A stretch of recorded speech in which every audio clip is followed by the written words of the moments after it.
नमस्कार। फिल्मी डोज एक बार फिर से आप सबों के बीच आ चुका है अपने नए रंग रूप के साथ। आइए बढ़ते हैं खबर की ओर। सैफ अली खान और डिम्पल कपाड़िया स्टार तांडव वेब सीरीज को लेकर विवाद थमने का नाम नहीं ले रहा।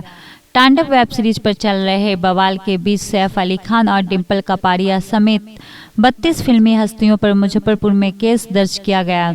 इस वेब सीरीज पर लोगों की धार्मिक और क्षेत्रीय भावनाएं आहत करने का आरोप है। आपने अगर हमारे चैनल को सब्सक्राइब नहीं किया है तो लाल बटन दबाकर हमारे चैनल को सब्सक्राइब करिए ताकि आप तक भोजपुरी फिल्म इंडस्ट्री की हर छोटी बड़ी खबर आप तक सबसे पहले पहुंचे। तांडव पर मचे बवाल के बीच भोजपुरी एक्टर और सांसद रवि किशन का बयान भी सामने आया। उन्होंने भी तांडव पर सवाल उठाए और कहा है कि कोई भी किसी भी धर्म को लेकर ऐसी बात नहीं कहे जिससे कि माखोल बने।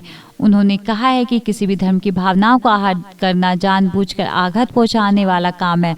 धर्म को नीचा दिखाना बिल्कुल गलत बात है। रवि किशन के मुताबिक प्लेटफॉर्म में सबके हाथ में आज़ादी है, लेकिन इस आज़ादी का गलत फायदा न उठाया जाए। हिंदू धर्म के साथ जानबूझकर बार बार खिलवाड़ किया जाना बहुत दुखद है। सिनेमा में मनोरंजन के अनगिनत माध्यम है, लेकिन इसके लिए किसी भी धर्म को नीचा दिखाना गलत है।